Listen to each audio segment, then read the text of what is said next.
سوال یہ ہے کہ جبل رحمت پر جا کر نوافل پڑھنا جائز ہے؟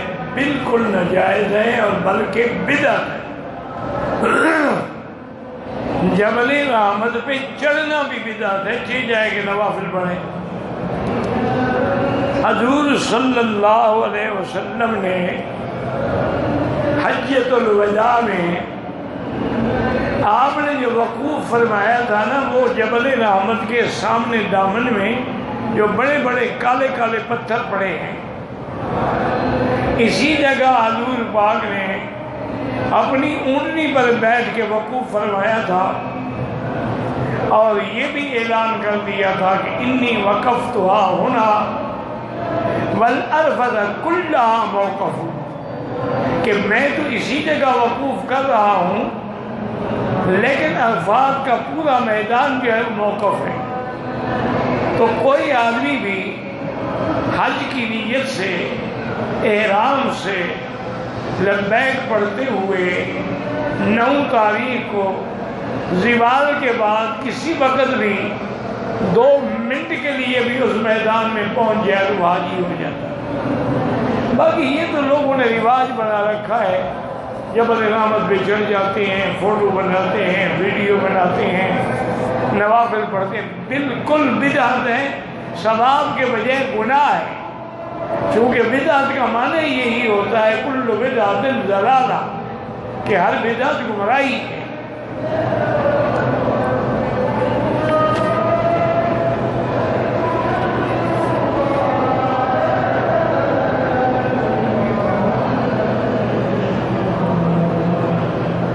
اگر ایک آدمی نے پہلا عمرہ کیا، اس میں تو اس نے سر پہ اس طرح پھروا دیا،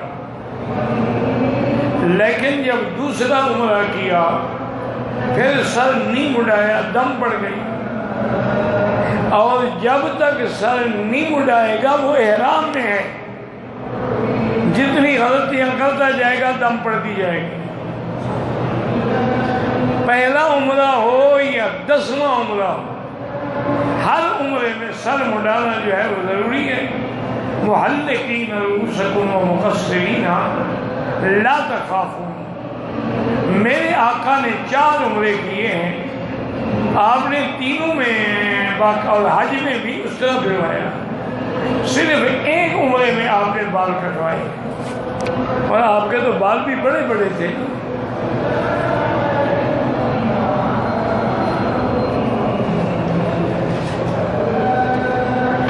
میں نے بتا دیا ہے جی کہ کل چونکہ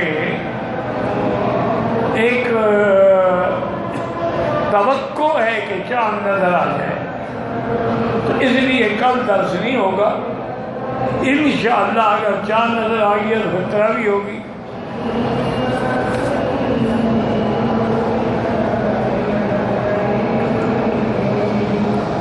کہتے ہیں جی کہ مسافر کے لیے تراویح پڑھنے کا کیا حکم ہے؟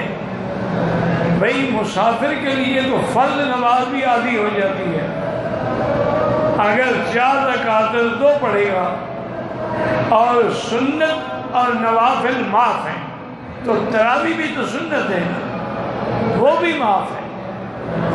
لیکن یاد رکھیں کہ اس قسم کے مواقع اور اس قسم کا مکان اور اس قسم کا زمان پھر زندگی میں نہیں ملتا ہے، اس لیے یہ مسئلے پہ گزارا نہ کریں بلکہ ہر بندہ تراویح پڑھے۔ اور تراویح جو ہے نا، یاد رکھو ائمہ 4 کے نزدیک اور اسی طرح سیدنا امیر المؤمنین حضرت عمر رضی اللہ عنہ کے زمانے سے لے کر آج تک حرمین شریفین میں 20 تراویح پڑھی جاتی ہے۔ کبھی بھی 8 نہیں پڑھی گئی۔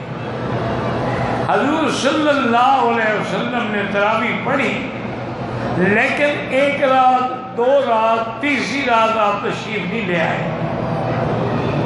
تو حضور جب آئے تو آپ نے فرمایا مجھے پتہ ہے کہ تم صحابہ میری انتظار میں تھے، میں عمدن نہیں آیا کہ شاید رمضان کی راتوں میں یہ عبادت میرے اللہ کو پسند آ جائے اور اللہ فرض کر دے تو پھر میری امت فرض پورا نہیں کر سکے، اس لیے میں نے رعایت کی ہے۔ پھر تراویح حضور کے زمانے میں بھی ہوتی تھی، حضرت ابو بکر کے زمانے میں بھی ہوتی تھی، لیکن یہ طریقہ تھا کہ ہر حافظ الگ الگ تراویح پڑھاتے تھے۔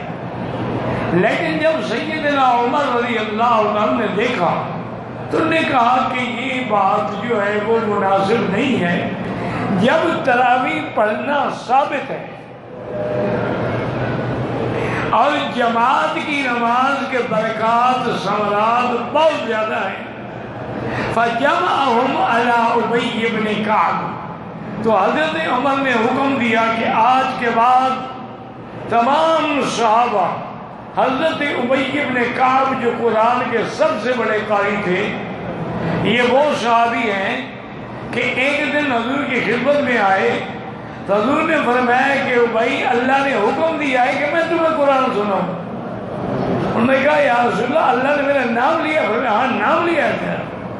تو آپ رو پڑے خوشی سے۔ تو ان پر حضرت عمر نے سب کو جمع کیا اور 20 تراویح پڑھنے کا حکم دیا، اور 3 وتر پڑھے جاتے تھے اور 20 تراویح پڑھی جاتی تھی۔ اب یہ کہنا نعوذ باللہ کہ حضرت عمر کی بدعت ہے، یہ تو اتنا بڑا گناہ ہے نا، توبہ کرنی چاہیے۔ حضرت عمر تو خلیفہ راشد ہے، اور خلیفہ راشد کا عمل سنت ہوتا ہے، بدعت کیسی ہے؟ حضور نے فرمایا علیکم سنتی و سنت الخلفاء الراشدین، میری سنت اور میرے خلفاء کی سنت کو مضبوطی سے پکڑو۔ تو حضرت عمر کا فیصلہ سنت ہے، وہ بدعت کیسی ہو سکتا ہے؟ اور پھر تمام صحابہ کا اجماع ہو گیا، کسی نے بھی مخالفت نہیں کی، تو اس لیے یہ سنت ہے، سنت مؤکدہ ہے۔ باقی ایک لفظ سے حجت پکڑتے ہیں کہ حضرت عمر نے فرمایا کہ نعم البدعۃ نعم البدعۃ ہی، مانا تھا کہ نیا کام ہے، یعنی پہلے ایک کاری کے پیچھے نہیں ہوتا۔ تو اس لیے ہمیشہ اور ایک مسئلہ یاد رکھیں کہ پہلے ابتدا میں لفظ ہوتا تھا قیام اللیل، اس میں 8 بھی تھے، 11 بھی تھے، 12 بھی تھی، یہ سب۔ لیکن جب تراویح کا فیصلہ ہوا تو یہ فیصلہ ہو گیا کہ تراویح جو ہے وہ 20 ہوں گی اور تہجد جو ہے وہ 8 رکعت ہوگی۔ تو تہجد الگ چیز ہے اور تراویح جو ہے وہ الگ چیز ہے۔ تراویح کو تراویح اسی لیے کہتے ہیں کہ ہر 4 رکعت کے بعد تھوڑی سی دیر آدمی کو آرام کرنا چاہیے، ترویح۔ اور یہ اچھا خدا کی شان دیکھیں کہ امام مالک رحمۃ اللہ علیہ، امام دار الہجرت، امام مدینہ منورہ، وہ 36 رکعت پڑھتے تھے۔ تو ان کو ساتھیوں نے کہا، حضرت فرمایا بھائی مکے والے تو 4 رکعت کے بعد طواف کر لیتے ہیں، ہم کیا کریں؟ ہم 4 رکعت پڑھ کے بیٹھے رہے، لہذا اگر چند رکعتیں زیادہ پڑھ لیں گے تو کیا بات؟ جب اصل ثابت ہے تو جتنا زیادہ پڑھیں گے اتنا اجر ملے گا۔ اب ویسے بھی اگر اللہ نے تعصب نہ ہو، ٹھنڈے دل سے غور کریں کہ جس آدمی نے 8 رکعت تراویح پڑھی تو 12 والی حدیث تو گئی نا، اور 20 والی بھی گئی۔ جو 20 پڑھے گا تو اس میں 8 بھی آ گئے، 12 بھی آ گئے اور 20 بھی آ گئے، ساری حدیثوں پہ عمل ہو گیا۔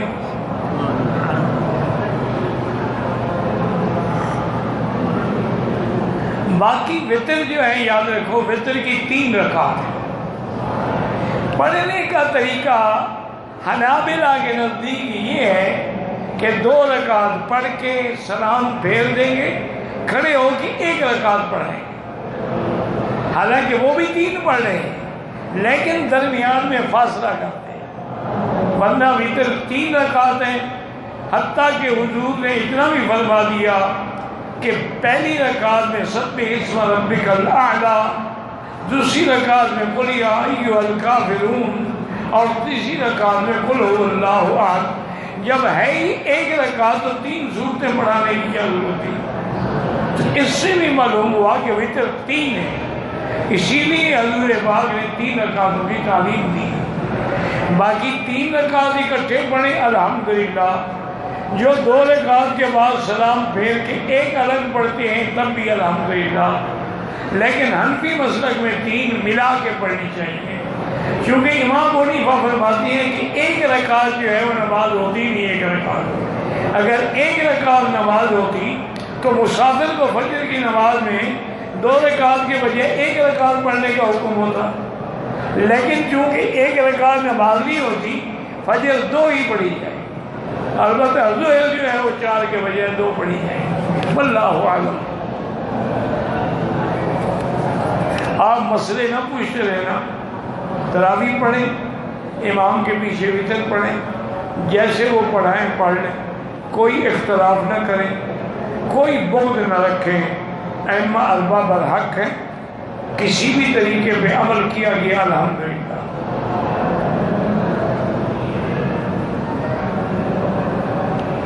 اگر کوئی آدمی قبرستان میں جائے تو اس کو دعا کرنے کی تو اجازت ہے، لیکن یہ ضروری نہیں کہ ہاتھ اٹھا کے کریں، کیونکہ دعا تو حضور نے بھی فرمائی ہے، السلام علیکم یا دار قوم المؤمنین انا انشاءاللہ بکم لاحقون انتم السابقون ونحن الاثر یغفر اللہ لنا ولکم۔ تو دعا تو حضور نے بھی کی ہے۔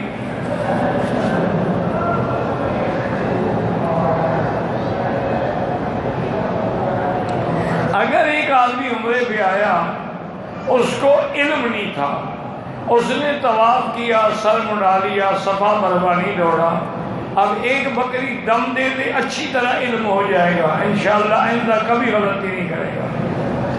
اسی لیے تو شریعت نے دم رکھی ہے کہ ایسے آدمی جب دم دیں گے 400 ریال کی بکری اور 30 روپے سے ضرب دی جائے گی تو انشاءاللہ دم نکل جائے گا۔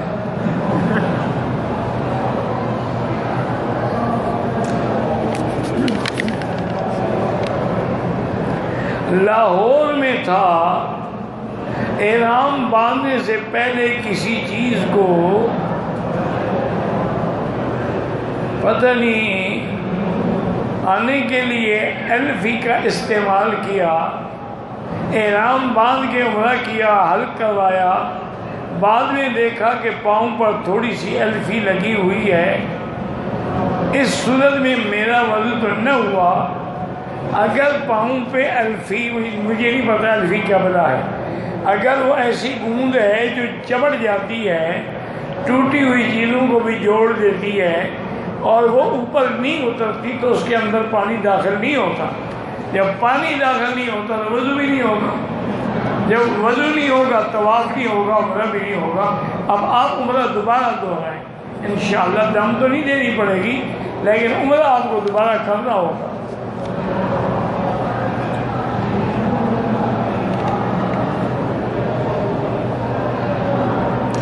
میں مکے میں رہتا ہوں اور میرا حج کا ارادہ ہے، میں شوال یا ذی القعدہ کے مہینے میں عمرہ ادا کر سکتا ہوں، مکے والوں کو نہیں کرنا چاہیے۔ مکے والوں کو حنفی مسلک میں اشہر الحج میں عمرہ نہ کرنا، کیونکہ ان کے لیے افراد کا حکم ہے، اور قران یا تمتع ان لوگوں کے لیے ہے جو باہر سے آتے ہیں۔ ذالک لمن لم یکن اہلہ حاضر المسجد الحرام۔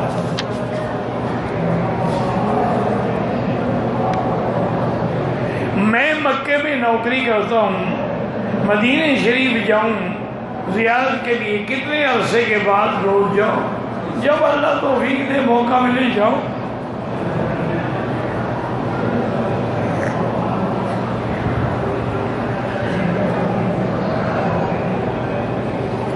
جو آدمی میت کو غسل دے، افضل یہ ہے کہ پھر وہ خود بھی غسل کرے، ورنہ اس کو وضو کرنا چاہیے۔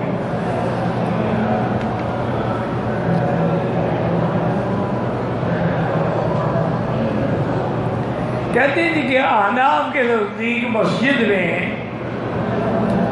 مقیم دوسری جماعت نہیں کرا سکتا، کیا ادھر ہم اپنے ہی مسجد میں دوسری جماعت کرا سکتے ہیں جبکہ پہلی جماعت کے ساتھ نہ ملنے کا کوئی شرعی عذر بھی نہیں ہے؟ تو بالکل ناجائز ہے، پہلی جماعت میں نہیں ہے۔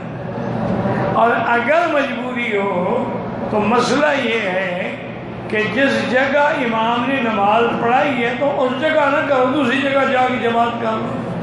اور یہ مکے کا حرم تو اتنا بڑا ہے کہ کہاں جائیں گے نکل کر؟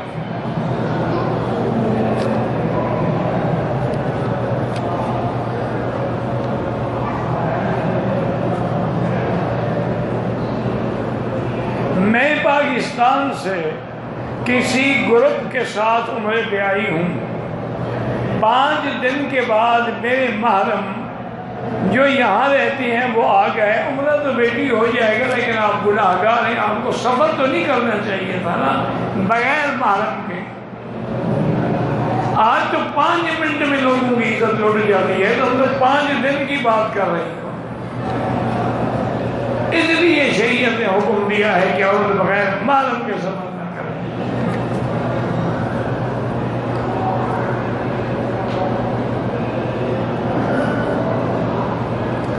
کہتے ہیں کہ میں نے ایک کتاب میں پڑھا ہے کہ صفا مروہ کے پہلے 4 چکر جو ہیں وہ تو فرض ہیں اور آخری 3 جو ہیں وہ واجب ہیں۔ معنی یہ ہوتا ہے کہ اگر 4 بھی ہو جائیں تو صفا ادا ہو جائے، لیکن ترک واجب کا گناہ تو ہوگا، اس لیے صفا کے چکر بھی 7 پورے کرنے چاہیے۔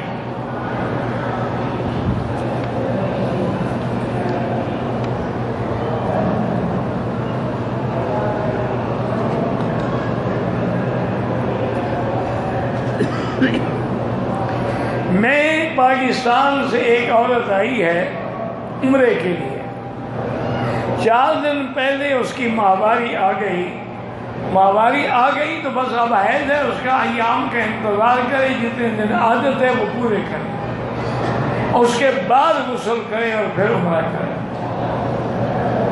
اگر اسی طرح مدینے سے چلی جائے گی تو عمرہ نہیں ہوگا، اور وہ نیت کر کے آئی ہے تو عمرے کے لیے مجبور ہے کہ عمرہ پورا کرے۔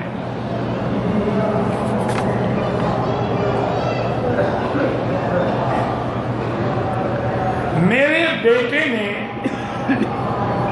مجھ سے قرضہ لیا، کیا زکوٰۃ واجب ہے؟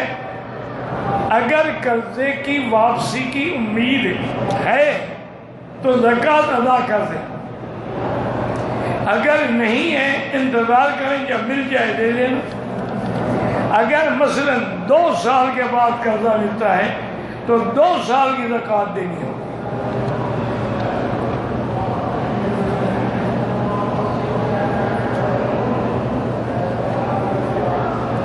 نفلی طواف 4تھے چکر پہ عذر کی وجہ سے چھوڑ دیا جائے، عذر کی وجہ سے چھوڑ دیا جائے، گناہ تو نہیں ہوگا، لیکن کیوں چھوڑا جائے؟ آخر کیا ایسا عذر آ گیا؟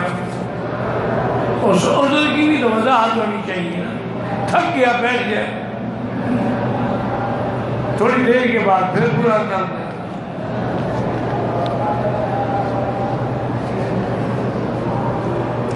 ایک عمرہ کرنے والا جب مدینہ منورہ گیا، واپسی پر بخار کی وجہ سے احرام نہیں باندھا، انشاءاللہ دم نہیں ہوگی، چونکہ مجبور تھا، بیمار تھا۔ احناف کے نزدیک تو بڑا سخت مسئلہ ہے، وہ تو کہتے ہیں دم ہوگی، لیکن باقی ائمہ چونکہ گنجائش دیتے ہیں کہ اس کی نیت عمرے کی نہیں تھی اور مجبور تھا، تو اس لیے رعایت ہو جائے تو کوئی بات نہیں۔ میں نے عمرے کے لیے طواف رکن یمانی سے شروع کیا، حجر اسود پر پہنچ کے معلوم ہوا کہ یہاں سے طواف شروع کرنا ہے۔ میں نے وہاں سے 7 چکر پورا کیا۔ اگر آپ نے پھر حجر اسود سے نیت کر لی اور 7 چکر پورے کیے، ٹھیک ہے۔ اگر رکن یمانی سے ہی گنتے رہے تو بالکل طواف نہیں ہوا۔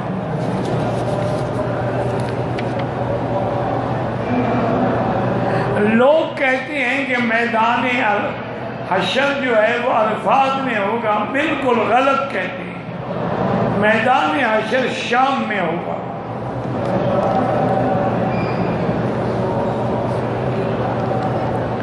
اگر کوئی آدمی امام قرآن شریف دیکھ کے پڑھ رہا ہے تو اس کے پیچھے کوئی حنفی نماز پڑھ سکتا ہے؟ پہلی بات یہ بتائیں، نماز کون سی ہے؟ فرض ہے یا نفل ہے؟ فرض ہے تو نہیں پڑھ سکتا، نفل ہے تو اس میں توسع ہے۔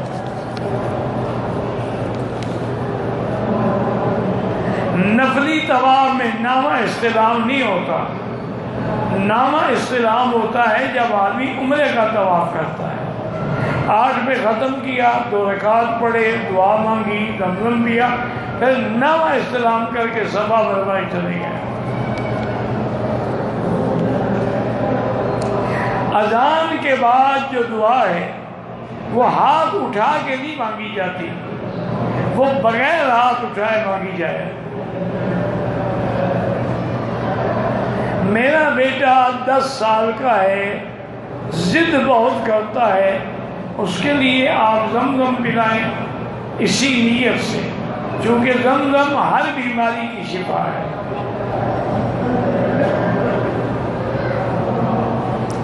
اگر نقاب کا کپڑا چہرے سے لگے، چہرے پہ نقاب باندھا ہوا ہے، وہ تو دم پڑ جائے گی۔ عمرے میں عورت کو کپڑا آگے لٹکانا چاہیے، اگر وہ لگتا رہا تو کوئی بات نہیں۔ حلق کے لیے لازم حرم کی حدود ہے، باہر کرائیں گے دم پڑ جائے گی۔ امام کے پیچھے سورۃ فاتحہ حنفی ہے تو نہ پڑھے اور شافعی ہے تو پڑھا کرے۔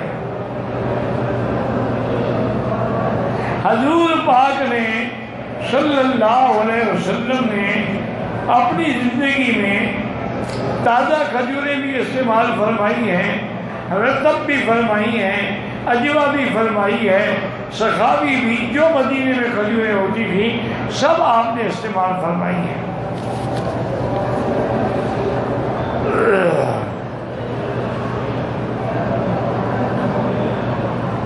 ہم عمرے پہ آئی ہیں، عورتیں ہیں، ہماری نماز ہوٹل میں افضل ہے، ہاں بالکل ہوٹل میں افضل ہے، لیکن چند دن ہے، کوشش کریں حرم کی جماعت کے ساتھ پڑھیں، باقی گھر میں تو ساری زندگی آپ پڑھیں گی انشاءاللہ۔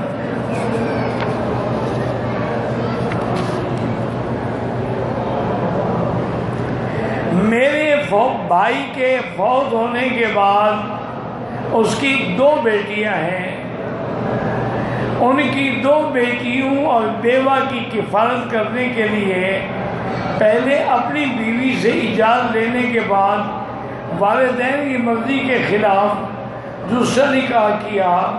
بہرحال جو ہوا ٹھیک ہو گیا، ویسے والدین کی اجازت لینی چاہیے تھی، لیکن اگر نہیں بھی لیا نکاح ہو جاتا ہے۔ بالکل والدین کی نافرمانی کی ہے آپ نے، استغفار بھی کریں اور والدین کو راضی کرنے کی بھی کوشش کریں۔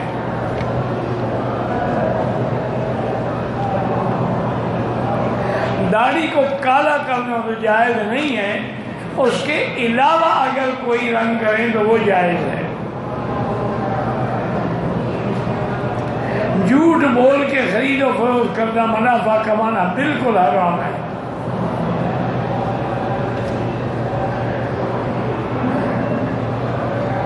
عرض ہے کہ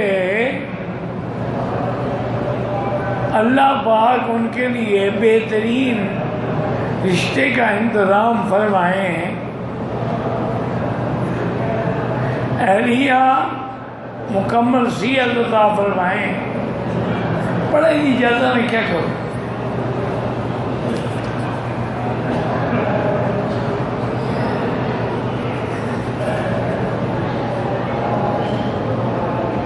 مدینہ منورہ سے واپسی پر سو گیا. احرام باندھا ہوا تھا. 110 کلومیٹر دور تھا. واش روم گیا, وہاں پر غلطی سے مچھر مار دیا. کوئی حاضر نہیں. مچھر مارنے سے عمرے کو کوئی نقصان نہیں ہوتا.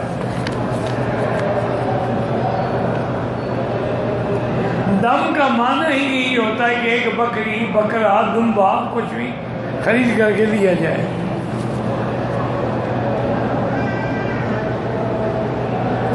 کہتے کہ جی یہ پتھر جو ہے اس کی انگوٹھی ہاتھ میں پہننا مرد کے لیے جائز ہے. جائز ہے.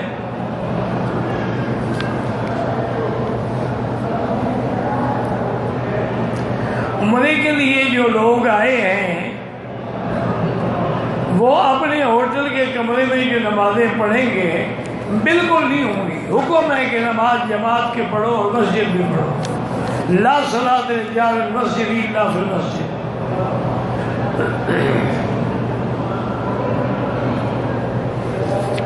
ایک ہے مجبوری کہ آدمی تھکا مارا پہنچا, حرم میں جماعت ہو گئی تھی, اب اس نے ہوٹل میں نماز پڑھی تو انشاءاللہ اس کو بھی لاکھ ملے گا. لیکن اگر وقت ہے جماعت نہیں ہوئی ہے تو ہر حال میں مسجد میں پڑھے.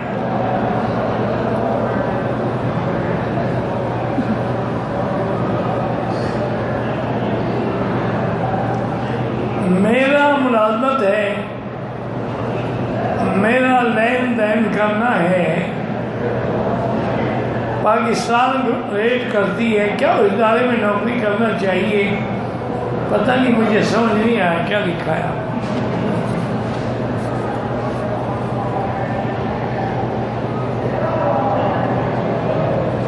کہتے ہیں کہ زمزم کے لیے جو حرم میں گلاس رکھے ہوئے ہیں یہ ہم اٹھا کے لے جائیں ہوٹل میں نہیں, بالکل گھر لے جاؤ کہ ہوٹل لے گئے.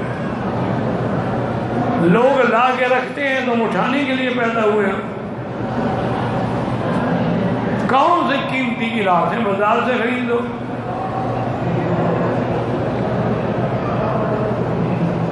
عمرے کی فضیلت زیادہ ہے یا طواف کی.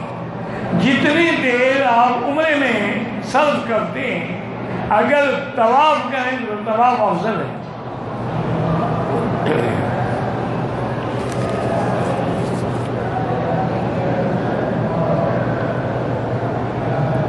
روضہ مبارک پہ جا کے سرکار دو جہاں سے نہیں بلکہ اللہ سے دعا کریں کہ اللہم ارزقنا شفاعت نبی کا, یا اللہ ہمیں اپنے نبی کی شفاعت نصیب فرما.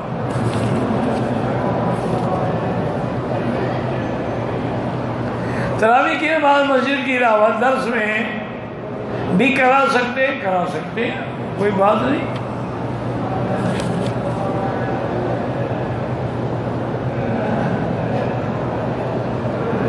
عمرے کے افعال پورے کرنے کے بعد سر کا منڈوانا کس جگہ کرنا تھا؟ حرم کی حدود کے اندر.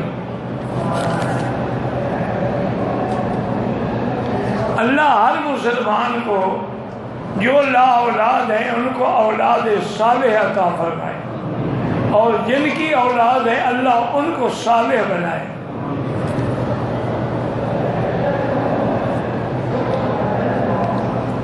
میرے دائیں بائیں شیعہ رہتے ہیں, ان کے ساتھ بول چال رکھ سکتے ہیں؟ ہاں رکھ سکتے ہیں.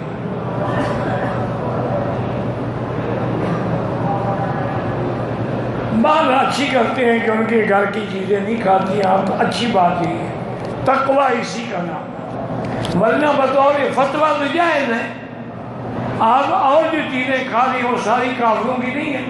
یا پیپسی پیتی ہیں, مرنڈا پیتی ہیں, کوکا کولا, یہ کن کا ہے؟ یہ بھی تو کافروں کا ہے.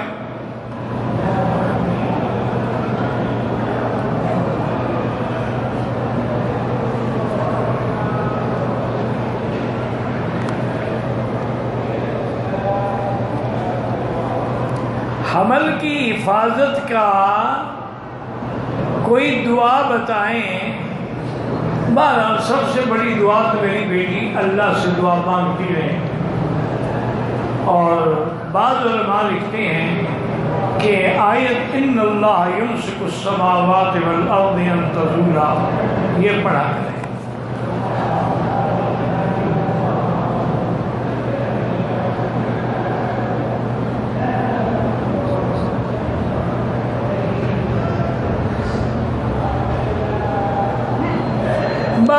حمل گر جاتا ہے، بعض اوقات رحم کمزور ہو جاتی ہے، تو ڈاکٹروں کی رپورٹ میں تو وہ نہیں آئے گی، لیکن کسی اچھے حکیم سے جو صحیح معنی میں حکیم ہو اس سے دوائیں لیں، تو طب یونانی میں اس کی دوائیں موجود ہیں۔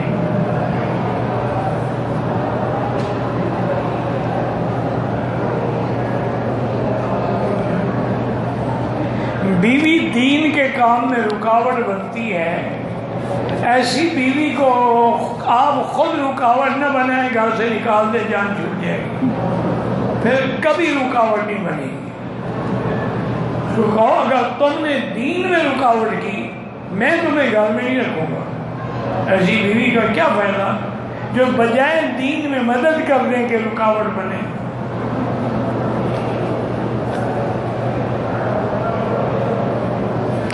حرم میں جو 1,00,000 کا ثواب ہے وہ پورے حدود حرم میں ہے۔ مکہ کے حدود حرم یعنی پورا مکے کا شہر حرم ہے، مینا حرم ہے، مزدلفہ حرم ہے، تو جہاں بھی نماز پڑھیں گے 1 کا لاکھ ملے گا۔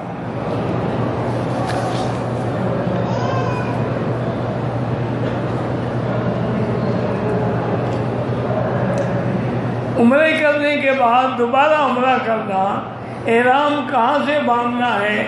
مسجد عائشہ سے یا جرانہ سے، اور کتنے عمرے کر سکتا ہے؟ جتنی اللہ توفیق دے، نفلی عبادت ہے، چاہے کوئی نہ کرو، چاہے روز عمرہ کرو، لیکن کوشش یہ کرنا کہ رمضان المبارک میں عمرہ ضرور نصیب ہو،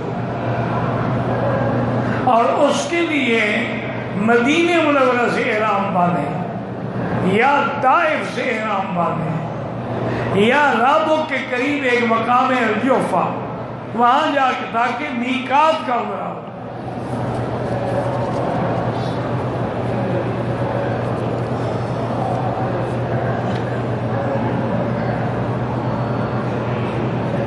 عند الاحناف اتصال بالکل ضروری ہے، لیکن اب یہاں کیا کر سکتے ہیں، مجبوری ہے، اگلی صفحے نظر آ جائے نماز ہو جائے گی۔ یہاں سے اتصال جو صفحے ہیں بس وہی کریں، مطلب ہر منزل کا الگ اتصال ہے، نیچے والوں کا الگ ہو گیا، پہلی فلور کا الگ ہو گیا، دوسری پہ الگ ہو گیا۔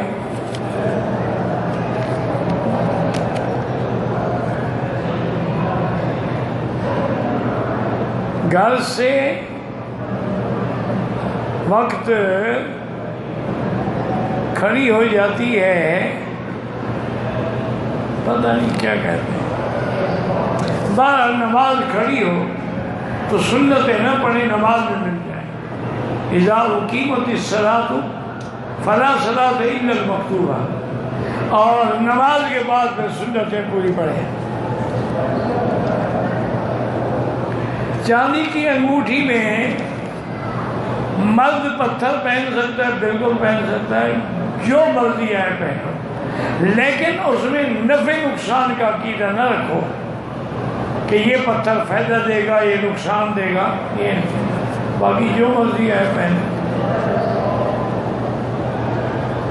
قبرستان میں بیٹھ کے جو لوگ قرآن پڑھتے ہیں یہ بدعت ہے۔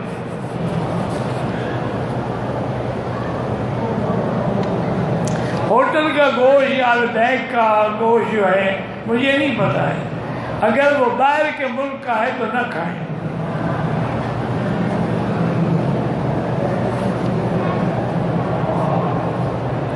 کراچی سے عمرے کے لیے ہوائی جہاز میں آئے ہیں، جہاز والوں نے کہا کہ ابھی 2 منٹ میں میقات آ جائے گی، اس انتظار میں بیٹھا رہا کہ جہاز والے ابھی میقات کا بتائیں گے. انہوں نے پھر نہیں بتایا. وہ تو بتا دیا انہوں نے کہ 2 منٹ کے بعد آ جائے گا، اور کیا بتاتے ہیں. پھر نہیں بتایا. کیسے نہیں بتایا؟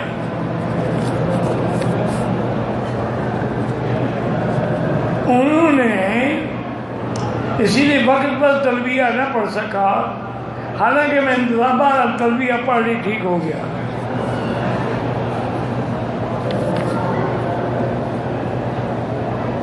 اگر بار بار وضو کرنے کے بعد چھوٹے پیشاب کے قطرے نہ رکیں تو ہر نماز کے لیے نیا وضو کرے گا. یعنی عصر کو جو وضو کرے گا مغرب تک کافی ہے، مغرب کو جو کرے گا تو عشاء تک کافی ہے. اور ویسے انڈر ویئر وغیرہ بھی رکھیں تاکہ کوئی قطرہ مسجد میں نہ گرے.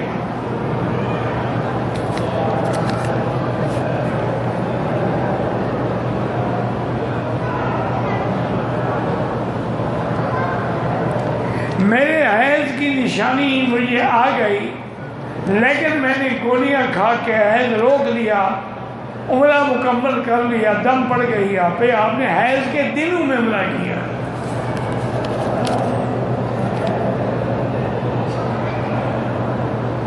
ایک آدمی اپنے احرام بیگ میں بھول گیا، جدے پہنچ کے احرام یاد آیا تو احرام باندھا. اب ایک بکری دم ادا کرے انشاءاللہ پھر کبھی نہیں بھولے گا.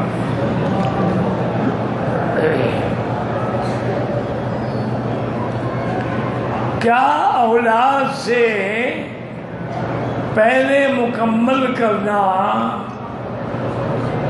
ہاں جی، افطار سے پہلے کیا مکمل کرنا؟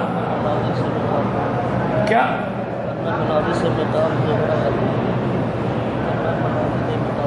قبل مناظر میقات سے عمرہ کرنا بالکل سنت ہے. میقات کر سکتے ہیں، افطار سے پہلے کریں، افطار کے بعد کریں، وہ بھی رمضان کا شمار ہوگا. ہم یہاں سے 9 روزے کو جائے نہیں گئے تو واپس جا کر تراویح پڑھیں گے، بالکل پڑھیں گے.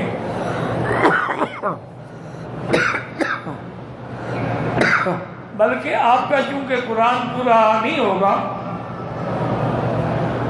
اس لیے وہاں جانے کے بعد کوشش کریں کہ کسی حافظ کے پیچھے کھڑے ہو کے قرآن مکمل کر دیں. کیونکہ اب تو الحمدللہ پاکستان میں بھی 3 دن میں بھی ختم ہوتے ہیں، ہفتے میں بھی ہوتے ہیں، 9 دن میں بھی ہوتے ہیں، مہینے میں بھی ہوتے ہیں، اور بعض مقامات پر تو روز بھی ختم ہوتے ہیں. تو اس لیے قرآن مکمل کرنا بہتر تمہارے لیے یہی ہے، ورنہ سفر کی وجہ سے معاف ہے. مدینے میں فجر کی 2 سنتیں رہ گئیں، ابھی پڑھ لو بس. واللہ اعلم. ربنا تقبل منا انك انت السميع العليم وتب علينا انك انت التواب الرحيم.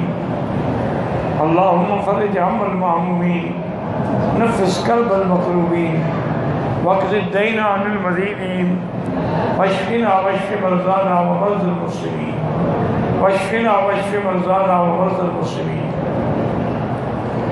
یا اللہ رمضان کے برکات و ثمرات نصیب فرما. یا اللہ لیلۃ القدر کے برکات نصیب فرما.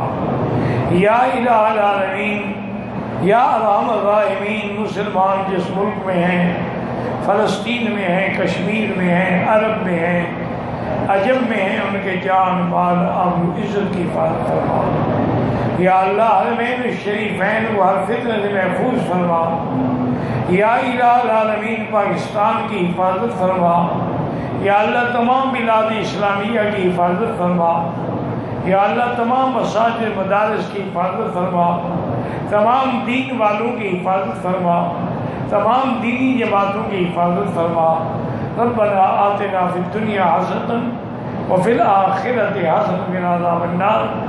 صلی اللہ تعالی علی خیر خلقہ سیدنا محمد وعلی آلہ وصحبہ اجمعین.